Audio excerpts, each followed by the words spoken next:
Have you ever wondered why perfectly great, just totally average guys often feel completely overlooked in the modern dating scene? It's a massive question. So today, we're breaking down the true mechanics of attraction in this explainer.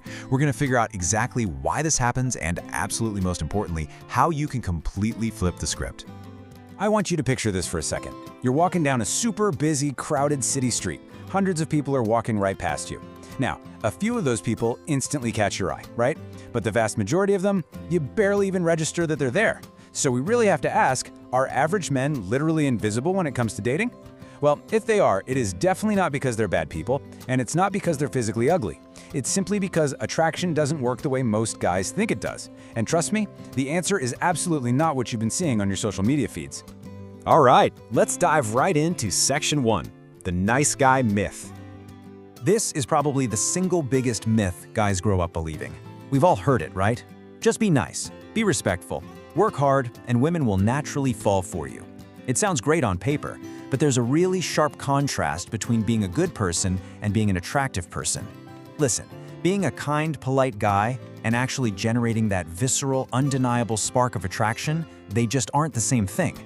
Think about it. If you meet someone who is super kind and respectful, does that automatically make you want to date them? Probably not, because attraction always comes first, and character, well, that comes later. Honestly, this validates so much frustration, especially for guys stuck in the infamous friend zone. A lot of average guys will spend years, literally years, trying to improve their personalities, trying to be the absolute best friend possible, all while completely ignoring the actual triggers that create attraction in the first place. And then they're left wondering why they aren't seeing any romantic results. Look, it's not because women hate nice guys. It's simply because attraction isn't some sort of reward punch card for good behavior. Moving right along to Section 2, the visual disconnect. So if it's not just about being the nice guy, how does it actually work? This is where things get really fascinating. Men and women actually evaluate potential partners through fundamentally different lenses. Men, generally speaking, are highly visual. A woman can instantly grab a guy's attention based almost entirely on her looks. But for many women, it's a subconscious, multi-layered evaluation. When they look at a man, they aren't just seeing his physical face. Instead, they're subconsciously running through a whole checklist of attraction triggers. They're picking up on your confidence, your body language, social skills, ambition, emotional intelligence, and humor.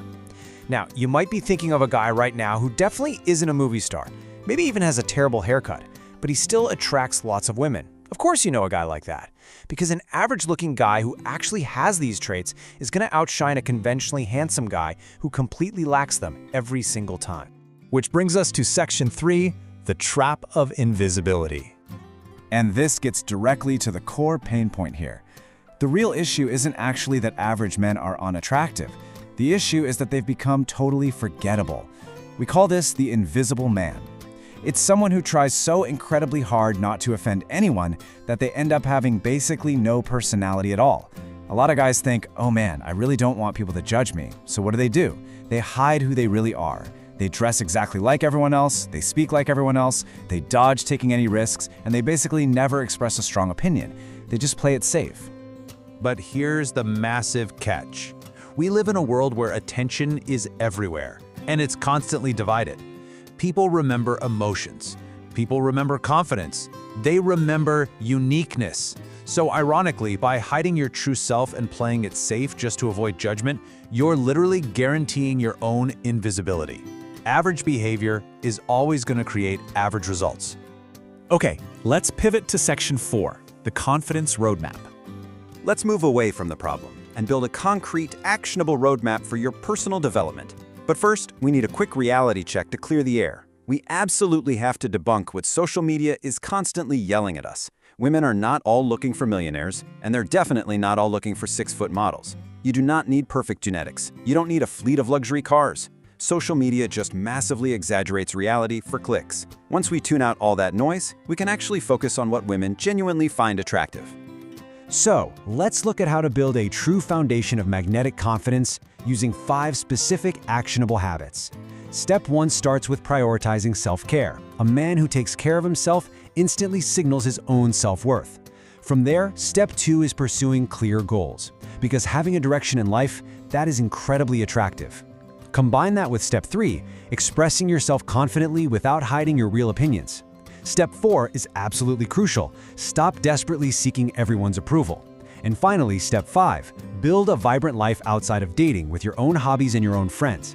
If you follow this roadmap, you aren't just desperately trying to get dates, you're fundamentally building yourself into a highly confident, solid person. And I love delivering this encouraging news. Just look at these traits: confidence, purpose, competence. You do not need to become a celebrity to have these. Almost every single man can improve these specific areas. Actually, let me rephrase that. Every man can improve them because they are developable traits. You simply need to focus your energy on becoming a stronger version of yourself. Finally, we reach section 5, becoming above average. We're going to have a little bit of empathetic tough love here about taking full responsibility for your personal growth. It's time to ground ourselves with a somewhat harsh truth. Nobody owes anyone attraction. Not women, not men, not society, nobody.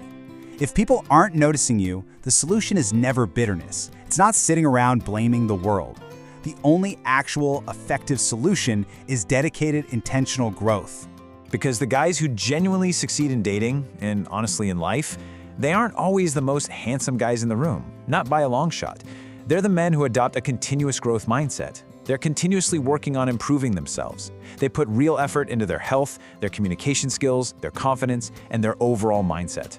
It is a daily practice, guys. And this thought brilliantly illustrates the whole point. The ultimate paradigm shift is this. Instead of asking, why don't women like average men? Ask yourself, what can I do to become above average? Do you see what that does? It takes you entirely out of a place of frustration and victimhood and puts you squarely into a place of total empowerment. So the absolute core point I want you to take away from this entire explainer is this: focus on becoming the kind of man who naturally stands out. Because women respond to qualities that can be actively built, like confidence, purpose, and social skills, you possess the absolute power to change how people see you. When you do the real work on yourself, people are naturally going to start seeing you differently. As we wrap up, I want to leave you with a final provocative thought straight from our source material. Do you think modern dating is harder for average men today than it was, say, 10 years ago? I'd really love for you to think about that. Let's spark a deeper conversation down in the comments. Thank you so much for exploring the mechanics of attraction with me today, and keep focusing on that continuous growth.